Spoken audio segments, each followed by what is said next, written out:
dahil sa responsibilidad na meron tayo. We choose to settle sa work na makakapagbigay sa atin ng fixed na income. Pero, habang pinagdadasal natin ang sarili natin sa comfort zone and security nito, pinapatuloy natin ang sarili natin sa bahay.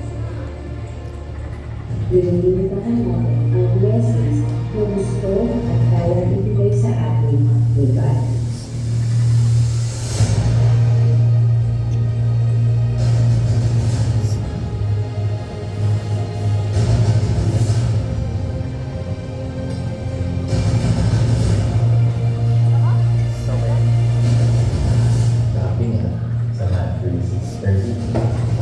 But seek first the kingdom of God and His righteousness, and all these things will be added to you.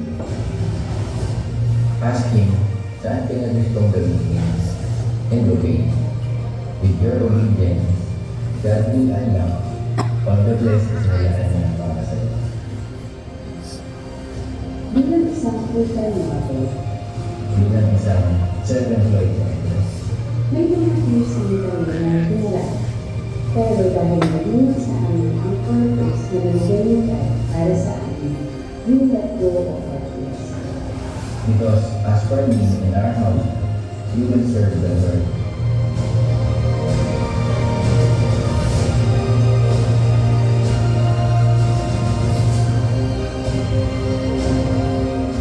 Step out of our comfort zone and trust in God.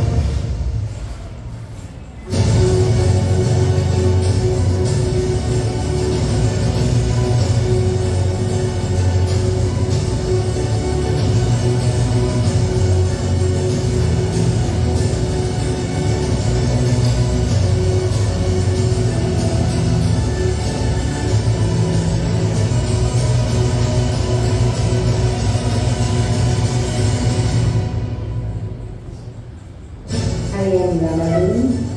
I am Agent Lim. We are Agent O, and I am. Worldwide. Ayun! So kapag sinabi kong 1,000,000, pakipalakpak.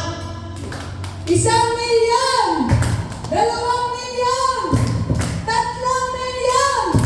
At milyon-milyong palakpakan sa ating mentor, Rama Amarlim!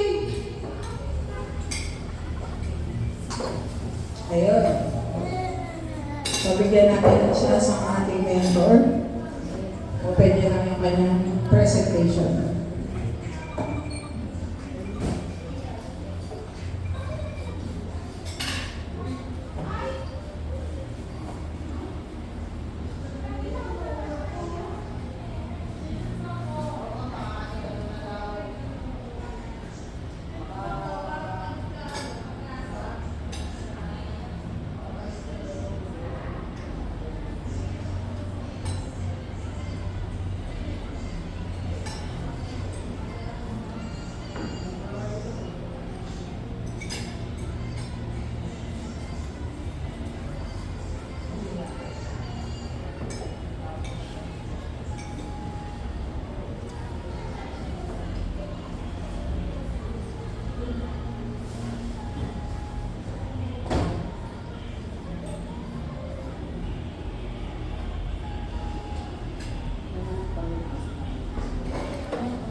Ayan. Amazing morning! Amazing morning! So, kumusta po ang pagkain? Thank you, Men's Connie. Grabe. Busog. Busog kami. Ayan. So, yun nga pala. I am Rama Lim. And kasamahan ko po si Mentor Connie sa Million Builders Empire. So, part po kami ng Million Builders Empire. And isa po talaga sa mga lodi, mga idol ko pagdating sa team namin, sa mga leaders ng Million Builders Empire. Isa po sa mga idol natin yan, si Mentor Connie Dota. Ayan. So, magpapakilala lang po ako, quick background about myself, no? So, dati po akong empleyado. Ayan. Dati din po akong nagtatrabaho. 10 years po ako na nagtatrabaho sa Kopiko. Yung, kung alam niyo po yung brand ng kape na yun. So, ako po at saka yung asawa ko, dyan po kami nagtatrabaho. So, 10 years po ako dyan bilang trade marketing. And ang asawa ko naman po ay nasa sales department. So, syempre, alam naman natin, bilang isang sales and marketing, maganda din naman yung compensation pagdating na sa ganung position. So, maganda yung compensation, tapos maganda din yung mga benefits ng nung sa employment namin. Pero, yun nga lang, bilang isang empleyado din, sobrang busy kami. Kasi kung titignan nyo, di ba, nasa marketing department ako. So, pag nasa marketing department ka, kung saan-saan ka papadala ng kumpanya. Pumunta ka dito sa Davao, pumunta ka sa Cebu, pumunta ka sa ganitong lugar. Kung saan-saan halos weekly nagtatravel kami because meron kaming event doon sa lugar na yun. Minsan kahit Sabado, Linggo, wala kami sa pamilya namin, malayo kami. And during that time, it's okay. Kasi single ako. Diba? Single ako. And yung boyfriend ko that time, yung asawa ko ngayon, na nasa sales department din. So, naiintindihan namin yung nature ng work ng isa't isa. Yung asawa ko naman, siya ay area sales manager. So, kung saan-saan din siya na na-assign. Hinawakan niya ang buong Pangasinan. So, weekdays nandun siya, uuwi lang siya pag weekend. Magkikita lang kami para mag-dinner, tapos dahil pagod na, uuwi na ulit yan, tulog na. Tapos magkikita na ulit kami sa office ng Monday, meeting pa. So, ganun yung lifestyle namin bilang isang empleyado. So, siya din malayo sa pamilya. So, yun yung mag-isa siya doon, nandun siya sa lugar ngayon, mag-isa siya, malayo siya. Doon sa nature ng trabaho namin ngayon, yes, it is well compensated. Yes, may palibreng sasakyan kami. Yes, may mga pa-incentive, may mga pa-bonus. Pero, grabe din yung kinukuha at hinihingi oras sa amin ng trabaho namin. To the point na sinasacrifice na namin yung time namin with our loved ones and with our family. Diba? Ngayon, syempre, nagkaibigan, so nagpakasal kaming dalawa, and nagkaroon na kami ng aming anak. Nung po kami ay nagkaroon ng pamilya, pareho po kaming nag-resign sa trabaho. Iniwan namin yung trabaho namin because we want to focus sa anak namin that time. Kasi kami pong dalawa ay pareho pong produkto ng broken family. So we value yung importance na nasa tabi ng batang lumalaki yung parents niya. Kasi naranasan namin paano yung habang paglaki namin, wala yung isang parents namin sa tabi namin. So kami, we sacrifice our career. Area sales manager siya, tapos ako category brand manager naman sa marketing department. Iniwan namin yung employment, iniwan namin yung salary, iniwan namin yung kung ano, yung ina-enjoy namin ng mga benefits that time because we want to spend more time with our child. And bilang mag-asawa, syempre, bumili kami ng sarili naming sasakyan. Yung naitabi namin, sarili namin kondo. Yung naitabi namin, sa pinagtrabahuhan namin, syempre nagtrabaho kami, may naipon naman kami. So yung naitabi namin, plus yung nakuha namin sa kasal. Nakuha namin sa kasal, binili namin, nag-acquire kami ng condo unit dito sa Sorrento, Pasig. Ayan. And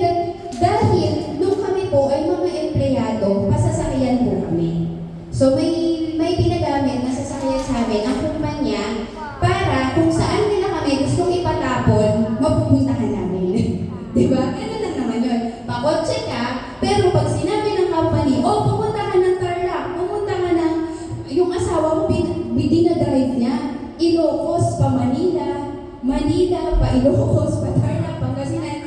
Ganun. Ako, Manila to Baguio, Manila to Bicol, Manila to Quezon. Pero, yun yung kapalit nung binigay sa amin na benefits na pasasakyan kami. Pero totoo bang na-enjoy namin? Diba? Nagagamit ba namin siya para pumunta sa mga gusto naming pasyalan? Eh sa pagdating pala, pagpunta namin sa lugar na yun, pagod na kami.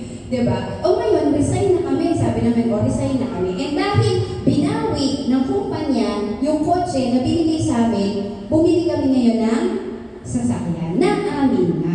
Yun nga lang, yung naipon namin ay nilabas namin. Yung naipon namin at naitabi namin galing sa pagtatrabaho namin, binili namin ng kondo, binili namin ng sasakyan. At ipinupunan namin sa mga traditional businesses. So nagkaroon kami ng mga pesto and meron din kaming souvenir business. So yan yung naging source of income namin dahil pareho kami resigned. Pero sino ba naman ang mag-aakala na magkakaroon ng pandemic? Anong nangyari ng pandemic? Lockdown.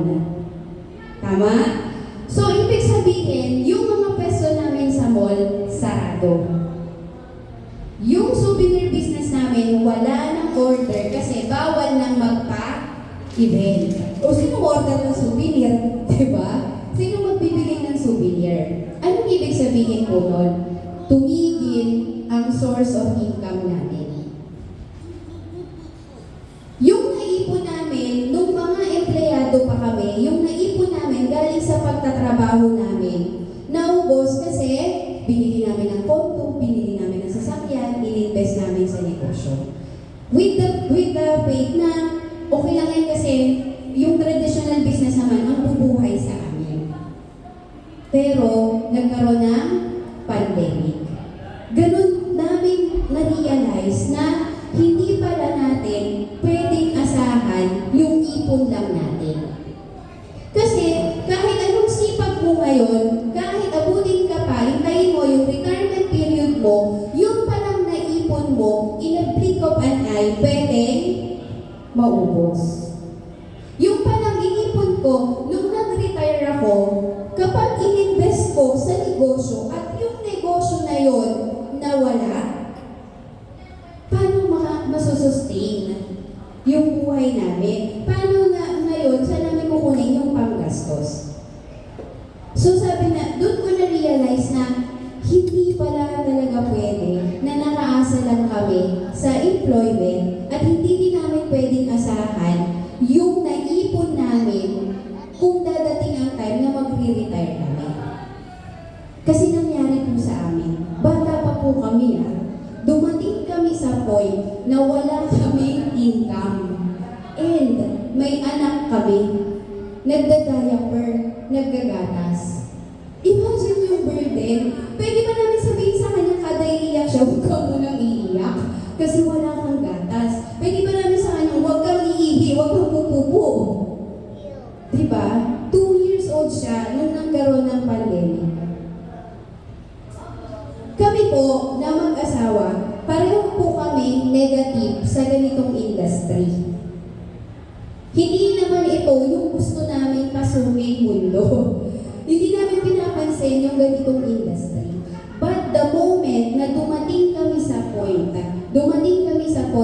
na naubos yung tinabi namin, yung ipon namin from income, nagsara yung traditional business na source of income namin, and doon namin na-realize, kapag pala wala kang continuous flow of income, wala kang passive income, kawawa ka.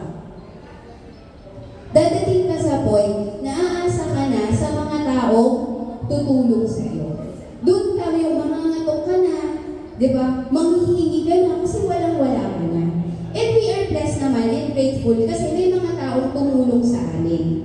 May mga taong nag-provide doon sa pangangailangan namin. Pero hindi kasi pwede na manatili kami sa posisyon na umaasa kami. Tama? Ang haba ng pandemic, ilang taon kaming papakainin, ilang taon kaming susuportahan, pati yung anak namin. Nagkasakit pa yung asawa ko.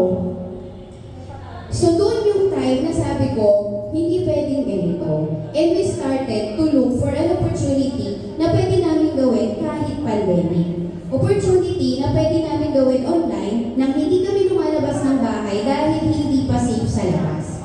Kasi baka pag uwi namin, may dala na kaming virus, mahawaan yung baby namin. So sabi ko, ano yung business na pwede namin umpisahan online?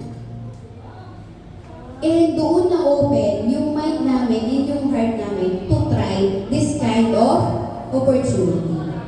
And honestly po, meron pa akong nasubukan na ibang company na ganitong industry din. Pero yung una kong nasubukan, natambak sa akin yung product. Kasi hindi ganun kaganda yung produkto nila. So umayaw ako, lumipat na naman ako. Sa pangalawang nasalihan ko naman, okay naman sana. Kaya lang walang support system yung team. Pagkatapos, dahil hindi ko nga to background, hindi ko alam anong gagawin ko. Hindi to yung experience ko. Hindi ito yung background ko. So hindi ko alam kung ano yung gagawin ko. So again, nag-fail ako.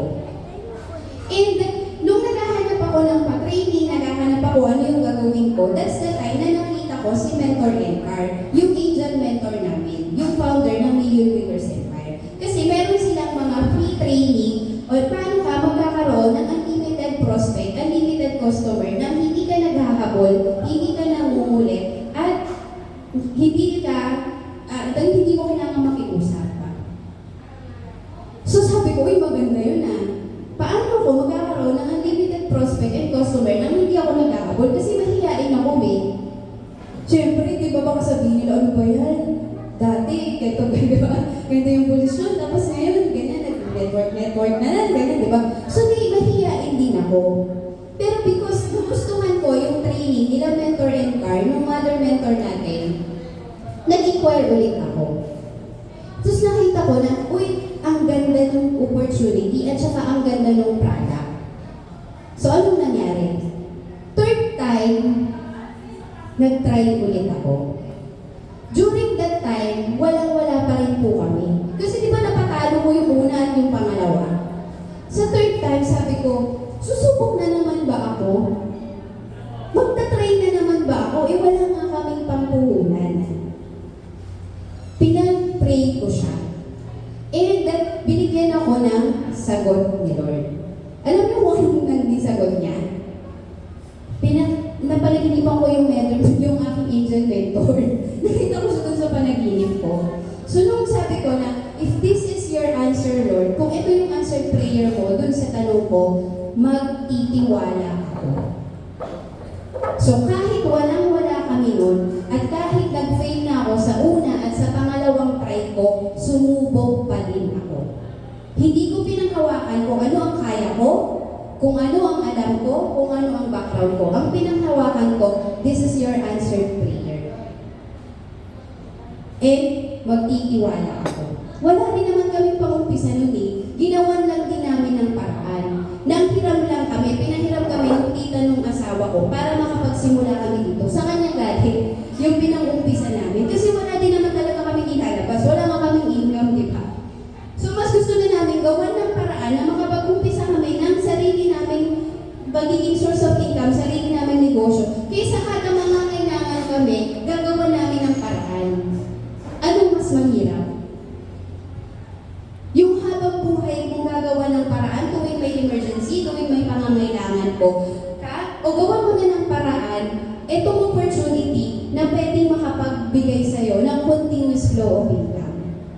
So for the third time, nag-try kami.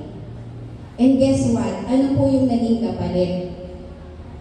Buti na lang, nag-try po tayo. Isa na po tayo ngayon sa Ruby Elite Executive. Ibig sabihin po niyan, kapag nag-Ruby Elite Executive ka, meron ka na rin pong mga natulungan na kumita na rin ng 6-digit income.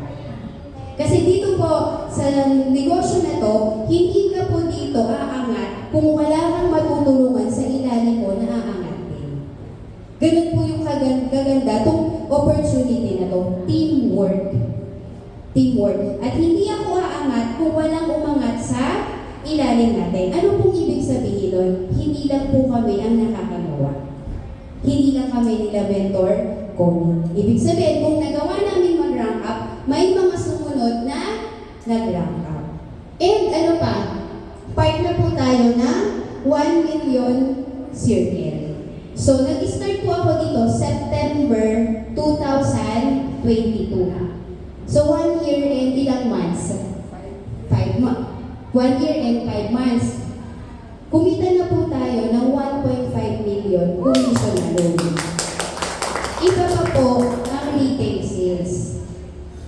Kung hindi po ako nagtiwala at kung hindi po namin ginawan ng paraan, baka hanggang ngayon, bumalik kami sa employment, nakaasa sa 15-30 na sahod namin.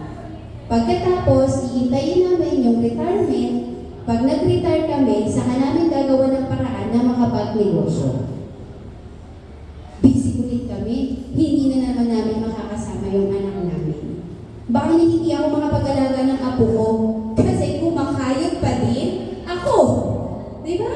Hindi ko ma-enjoy yung apo ko, hindi ko siya mahahabol, hindi ko siya makakalaro. Bakit? Kasi kung kailan senior kami, saka kami mag-uumpisang mag-negosyo. Kasi retired na kami sa employment. Eh, hindi naman pwede wala kaming income. Paano ang pang-maintenance? Paano ang pang-check up? Paano pag may nagkasakit sa amin? Sino magpapagamot sa amin? Ibig sabihin, the moment na mag-retire kami, saka pala kami mag-negosyo. Paano namin may enjoy ang time with our apos? Diba?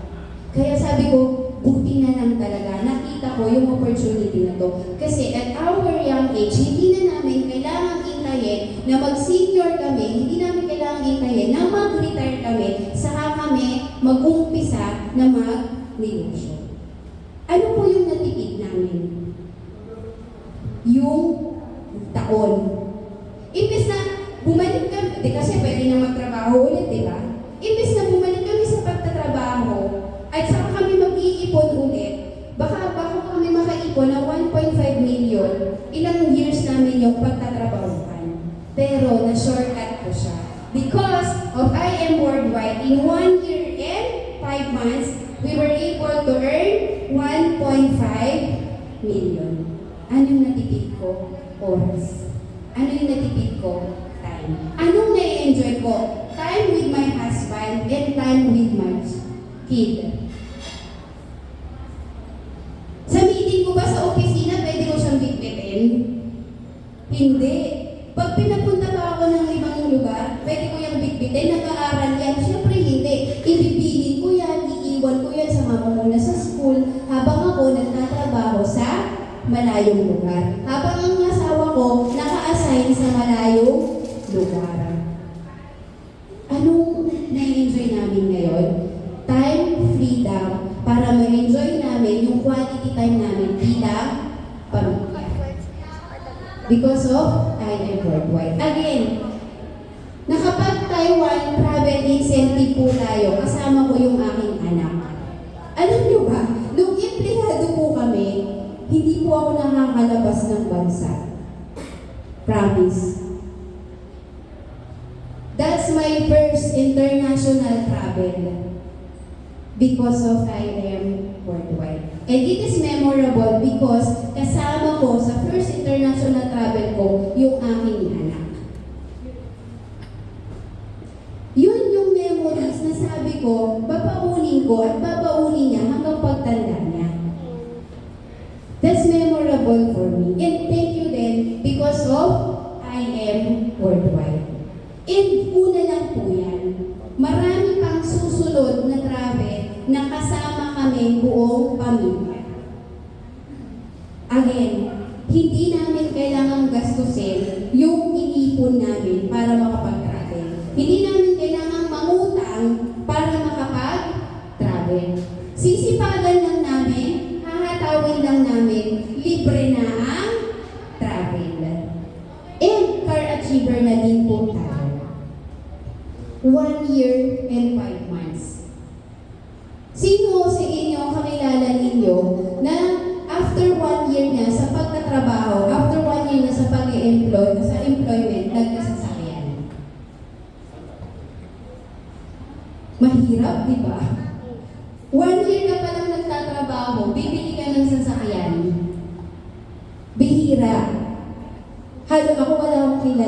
nagawa yun. Pero sa I Am Worldwide, 1 year may sasakyan tayo. Hindi namin to sinishare because we want to brag. We share this because we want to inspire you. Na kailan pa natin i-enjoy ang mga to kung kailang mahina na tayo. Kung kailang nakakonfine na tayo sa ospital. Diba? Kung kailang may tungkod na tayo kapag magbabiyahe tayo, magta-travel tayo. Why not start now habang bata pa tayo? And share ko lang po ang income ko February. Weekly po yan. January 30 to February 5, 207,100. Kita niyo po ba dyan? Malabo po. January 30 to February 5, 207,100. February 6 to February 12, 23,100. February 13 to February 19, 26,500. February 20 to February 26, 47,650. Yung sinasahod po na monthly nung empleyado kami, kinikita na lang po namin dito ng weekly. Anong na-save namin? Time. Kung ginugol nyo na by this time, gusto kong magkaipon ng ganitong amount. Computin nyo magkano ang naitatabi nyo ngayon. Tapos ilang taon kaya bago nyo maipon yung tina-target nyong savings. Kung gusto nyo ma-shortcut, na kay I Am Worldwide. That's from my commission. And this is my February product selling. Kaya ako po ay proud tindera ng Amazing Pure Organic Party. Proud tindera ng Amazing Pure Organic Party because kaya akong bigyan ng 6-digit monthly sa pagbibenta lang ng Amazing Pure Organic Party. So ano sabi dito sa Jeremiah 29:11? For I know the plans I have for you, declares the Lord, plans to prosper you and not to harm you, plans to give you hope and future. Yun po yung pinanghahawakan ko. Pwede namang hindi ako sumubok, di ba? Kasi nag-fail na ako ng 2 beses. Pero nagtiwala ako na meron siyang magandang plano para sa akin. And alam niyo ba, nung kami umattend ng, wala pa akong wala pa akong kahit anong na-achieve, wala pang kahit ano. Umattend kami nila Mentor Connie ng MVP. Tapos naglabas doon ng mga supercar. Na-vision ko, nung pinakita sila Mentor Aryan, yung mag-asawa na naglabas ng supercar, doon nag-flash sa isip ko na kami mag-asawa, nandun din sa stage, may supercar. Hindi ko yun pinapansin nung una, pero ngayon, nare-realize ko, sa umpisa pa lang pala, may vision na pinakita sa akin si Lord.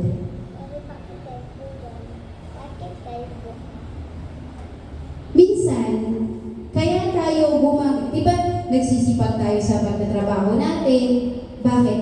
Kasi, kailangan natin ng sahod para may pambayad tayo sa bills. Pero dito pala, kapag klaro sa'yo at may vision na pinakita yun sa'yo si Lord na ito yung future mo, ito yung nag-aantay sa'yo future. Pag klaro sa'yo yung vision na yun, no matter how hard, yung focus mo na sa vision na yun.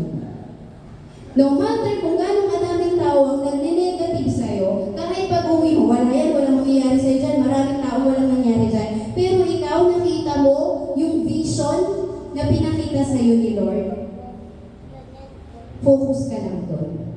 Kasi hindi niya yan ipapakita sa'yo kung hindi yan yung plano niya para sa'yo. So yun lang po yung iiwan ko para sa inyo ngayon. No? Hindi pa po tayo tapos kasi may i-share pa po si mentor ko ni Lola. Pero yun na po, ako yun yung pinanghawakan ko. May plano si Lord para sa akin. So kahit gaano kahirap, magpo-focus ako sa vision na pinakita niya kasi alam ko, ibibigay niya yun. So So yun lang po, I am Ramaline and I am worldwide. Ayun, pinapalakpakan yan!